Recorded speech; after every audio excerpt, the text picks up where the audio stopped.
Ողջույն սիրելի ընկերներ, ես այսօր խոսելու եմ 2024 թվականի հունվար ամսվա կանխատեսումների մասին, որոնք վերաբերում են հողի նշաններին։ Սակայն մինչ այդ շնորհավորում եմ բոլորիդ նոր տարին, մաղթում եմ ձեզ առողջություն, հաջողություններ եւ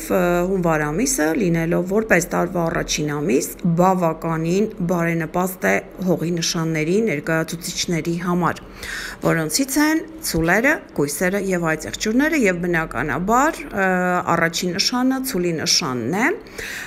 հունվար ամիսը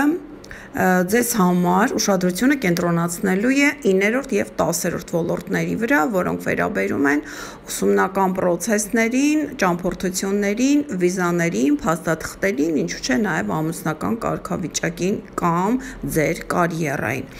Այսինքն ամբողջ ամսվա ընթացքում այս թեմաների շուրջ է լինելու ձեր կենտրոնացումը։ Նախ հունվար ամսին անձնական ոչ մի մոլորակ չունենք հետընթաց վիճակում, նշանակում է ամեն նոր բան գովելի է։ Նոր ծանոթություններ, նոր գործընկերներ, նոր ծրագրեր, այդ ամենը կարելի է սկսել հենց հունվար ամսվանից։ Մերկուրին արդեն առաջընթաց է հունվարի 2-ից եւ ամսի 4-ից մարտ մոլորակը տեղափոխվում է 9-րդ ոլորտ, որտեղ աստիճանաբար կուտակվելու են մոլորակները։ 9-րդ ոլորտը սա ճամփորդություններն են, ուսումնական process-ներն են, օտար լեզուներն են, նաև այստեղ դատական process-ներն են։ Հունվարի 4-ից հետո այս թեմաների շուրջ է, որ դուք մտածելու եք եւ ինչու՞ չէ նաև գործելու եք, որովհետեւ Մարսը այստեղ բավականին ակտիվ է։ Եվ այստեղ բավական դրական ասպեկտացիաներ է կազմում Մարսը ամսի 10-ին եւ 12-ին, այն նախ սեքստիլ ունի Սատուրն մոլորակի հետ, այնուհետեւ 12-ին տրին ունի Յուպիտեր մոլորակի հետ։ Դե ինձ սիրելիներս ամսի 10-ից 12-ը ընկած ժամանակահատվածը հոյակապ օրեր են, ցանկացած ֆինանսական հարցեր, փաստաթղթային հարցեր, ուսումնական գործընթացներ, քննություններ, դատական process-ներ ավարտին հասցնելու համար։ Ամսի 11-ին նորալուսին է տեղի ունենում ձեր 9-րդ ոլորտում, որտեղ հենց Մարսն է գտնվում։ Նշանակում է այստեղ հունվարի 11-ից հետո նորություններ են սպասվում, այստեղ միգուցե նոր մարդու հետ կծանոթանաք օտարազգի, միգուցե ամսի 11-ից հետո կիմանաք երբ են ձեր քննությունները, միգուցե ամսի 11-ից հետո արդեն կունենաք ձեր դեսպանատան հաստատումը, որ դուք կարող եք այլևս ճամփորդել, կամ այստեղ 9-րդ ոլորտը դատական process-ներն են, միգուցե ձգձգվող այդպիսի process-ներ կան, ամսի 11-ից հետո դրանք ի վերջո արդեն կհանգուցալուծվեն։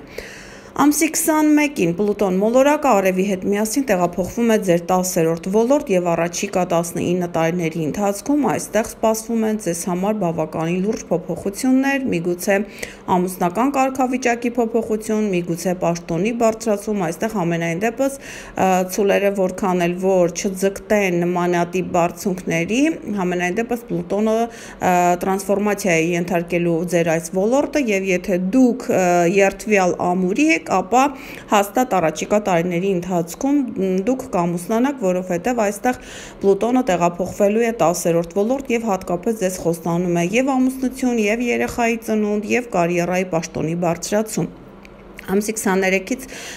ձեր գլխավոր մոլորակ Վեներան է տեղափոխվում արդեն 9-րդ ոլորտ, տեսեք այստեղ 9-րդ ոլորտում ունենք մոլորակների կուտակում եւ որտեղ Վեներան է, այնտեղ ամեն ինչ շատ հաճելի է, նշանակում է ծանոթություններ, սիրահարվածություն, միգուցե on-line հարթակում, միգուցե օտարազգի ինչ-որ մեկի հետ,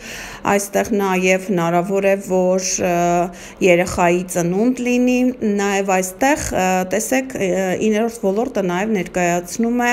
երկրորդ ամուսնությունը եւ Վեներան հայտնվելով այստեղ հնարավոր է շատ ցուլերի համար, ովքեր արդեն մեկ անգամ եղել են ամուսնական կարգավիճակում, բերի երկրորդ ամուսնություն։ Ամսի 25-ին լիալուսին է տեղի ունենում ձեր 4-րդ ոլորտում, սա նշանակում է ինչ որ հարցեր, ինչ որ խնդիրներ, որոնք կապված էին ձեր անշարժ գույքի հետ, ձեր տան հետ, ձեր տան անդամների հետ, այստեղ պետք է ի վերջո ավարտվեն։ Միգուցե բնակարան եք փնտրում, որ տեղափոխվեք, կգտնեք, միգուցե վերանորոգում եք սկսել, այստեղ ամսի 25-ով պետք է ավարտվի վերանորոգումը։ Միգուցե տուն եք վաճառում, կվաճառեք, այսինքն այստեղ այդ բոլոր հարցերը պետք է ամսի 25-ի լիալուսնով ավարտվեն։ Միակ լարված օրը հունվար ամսվա ընթացքում սա ամսի 27-ն է, այստեղ շատ ուշադիր ենք լինում, որպեսզի մարդկանց հետ կոնֆլիկտային իրավիճակների մեջ չհայտնվենք, հատկապես եթե դուք ինչ-որ մեկի ենթակայության տակ աշխատում եք, այսինքն ձեր ղեկավարության հետ խնդիրներ չունենաք, նաև այստեղ ամուսնու կամ կնոջ հետ վիճաբանության չբռնվեք։ Իսկ ամսվա վերջը արդեն հոյակապ ասպեկտացիաների մեջ է Վեներա մոլորակը 28-29-ին ունի սեքստիլ նախ Սատուրնի հետ 11-րդ ոլորտում, այնուհետև Տրին Յուպիտերի հետ առաջին ոլորտում։ Սա նշանակում է, որ ամսի 28-29-ը եւ ֆինանսական, եւ ուսումնական, եւ ինչու՞ չէ նաեւ նոր ծանոթությունների առումով շատ հաջող օրեր են։ Հաջորդ հողի նշանը խոսելու եմ կույսերի մասին։ Կույսերի համար իրենց գլխավոր մոլորակ Մերկուրին է առաջնահերթ եւ այստեղ ամբողջ ամսվա ընթացքում ձեզ համար կարևորվելու են 4-րդ, 5-րդ ոլորտները, որովհետեւ հունվարի 2-ից Մերկուրին առաջընթաց է ի վերջո շարժվում 4-րդ ոլորտում Եվ տեսեք նշանակում է տան հետ կապված, փաստաթղթային հարցերի հետ կապված, տան անդամների հետ կապված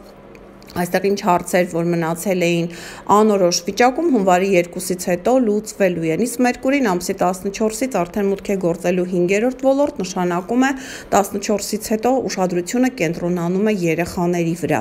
5-րդ ոլորտ նաև ամսի 4-ին մուտք է գործում Մարս մոլորակը։ Սիրելի կույսեր, այստեղ ձեր ակտիվությունը բավականին մեծ է երեխաների հետ կապված, միգուցե այստեղ սեփական բիզնեսի հետ կապված կամ ինչու՞ չէ Մարսը 5-րդ ոլորտում կարող է բերել Եվ ինչ-որ ակտիվ, ինչ-որ մեկի ներկայությունը ձեր կյանք։ Ամսի 10-ից 12-ը Մարսը 5-րդ ոլորտից շատ լավ ասպեկտացիաներ ունի, նախ Սատուրնի հետ, որը ձեր 7-րդ ոլորտում է, ամսի 10-ը հոյակապ օր է, եւ նոր հաճախորդներ ձեռք բերելու, եւ նոր գործընկերներ, եւ ինչու՞ չէ նաեւ անձնական հարթակում ծանոթություններ հաստատելու համար։ Իսկ ամսի 12-ին Յուպիտերի հետ է 9-րդ ոլորտում, սա խոսում է ուսումնական process-ների հաջող ընթացքի մասին, միգուցե օտար երկիր մեկնելու հաջող ընթացքի մասին, ինչու՞ չէ նաև այստեղ Մարսը, քանի որ մեր ակտիվությունն է, կարող է լինել նաև սիրահարվածության զգացում ինչ-որ օտար երկրացու հետ։ Ամսի 11-ին նորալուսին է տեղի ունենում 5-րդ ոլորտում, նշանակում է նորություններ են սպասվում առաջիկա 28 օրվա ընթացքում, հենց այստեղ նոր երեխայի հետ կապված հարցեր, հոգսեր, նոր սիրահարվածություն, ինչու՞ չէ նաև կմտածեք այստեղ ամսի 11-ից հետո ձեր սեփական հոբին, ֆինանսական եկամտի աղբյուրի վերածելու մասին։ Ամսի 21-ին Արև Պլուտոն այս երկյակը մուտք է գործում ձեր 6-րդ ոլորտ, սիրելի կույսեր, այստեղ 6-րդ ոլորտում առաջիկա տարիներին սպասվում են փոփոխություններ եւ աշխատանքի հետ կապված եւ նաեւ շատ ուշադիր եք լինում ձեր առողջությանը։ Ամսի 23-ին Վեներան է մուտք գործում 5-րդ ոլորտ եւ աստիճանաբար այստեղ մենք ունենում ենք 5-րդ ոլորտում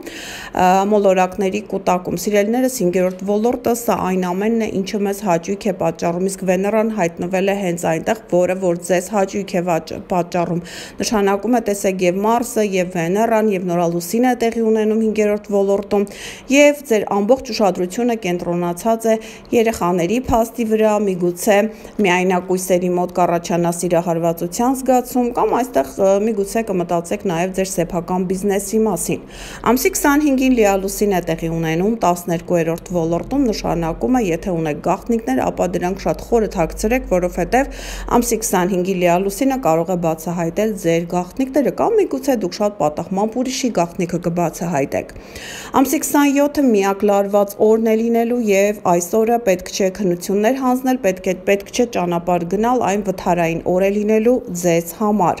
Իսկ ամիսը վերջանում է շատ լավ ասպեկտացիաներով, Վեներան 5-րդ ոլորտից նախ սեքստիլ է կազմում Սատուրնի հետ 7-րդ ոլորտում, այնուհետև տրին է կազմում Յուպիտերի հետ 9-րդ ոլորտում։ Ամսվա վերջը հոյակապ է, որպեսզի հանձնեք քննություններ, դատական process-ներ կամ ինչ-որ այստեղ օտար լեզուների կամ օտար երկրների հետ կապված ինչ-որ ծրագրերի մասնակցեք, որովհետև այստեղ ձեզ սպասվում է հաղթանակ։ Այսքանը կույսերի հունվար ամսվա կանխատեսումների վերաբերյալ, իսկ ես այժմ անցնեմ այդ եղջյուրներին, սիրելի այդ եղջյուրներ, ձեր ամբողջ ամիսը տրամադրելու է առաջին եւ երկրորդ ոլորտներին, որովհետեւ այստեղ ձեր ծննդյան օրերն են մինչեւ ամսի 20-ը եւ նշանակում է ուշադրությունը արևը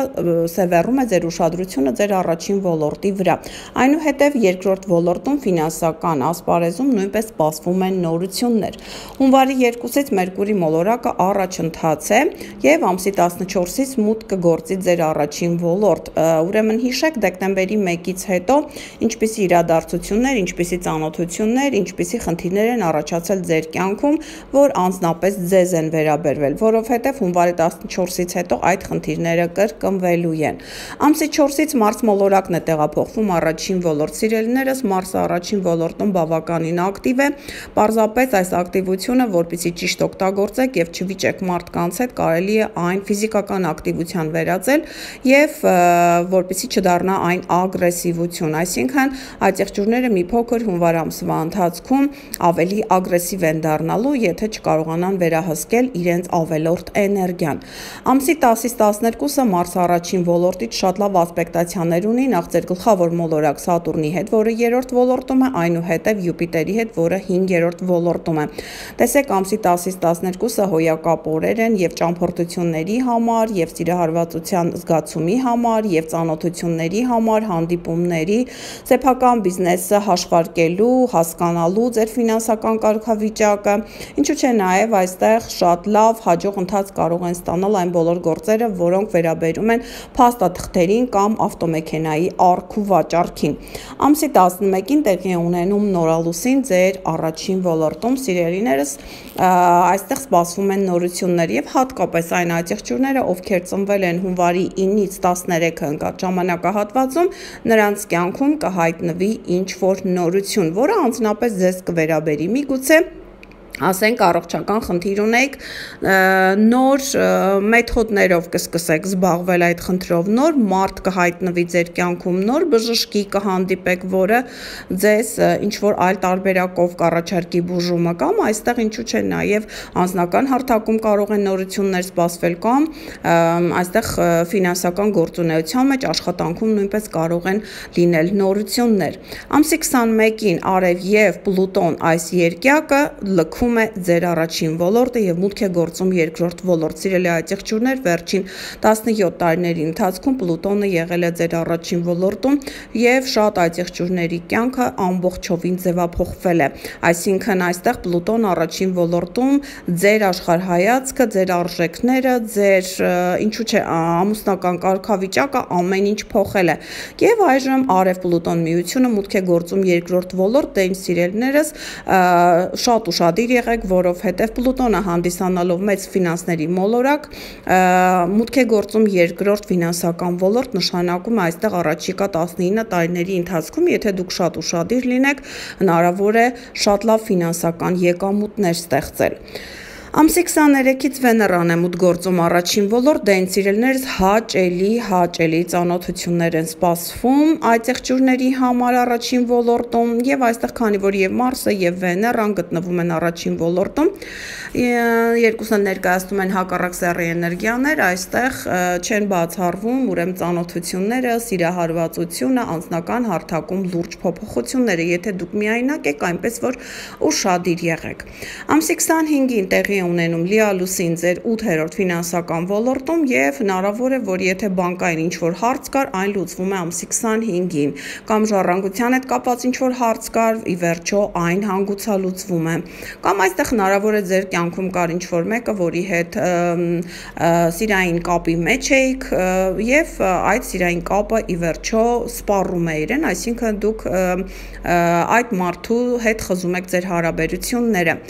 Ամսի 27-ը լարված օրն է, երևի թե հունվար ամսվա միակ լարված օրն է, այսօրը խորհուրդ կտամ ֆինանսական ոչ մի գործառույթ չկատարել, որովհետև ունենք Արև Յուպիտեր լարված քառանկյուն է եւ հատկապես եթե դուք սեփական բիզնես ունեք, ապա ուշադիր եղեք, որ այստեղ մեծ գումար չկորցնեք։ Իսկ ամսի 29-ին ունենք շատ լավ ասպեկտացիաներ, Վեներա մոլորակը նախ սեքստիլ է կազմում Սատուրնի հետ ձեր 3-րդ ոլորտում,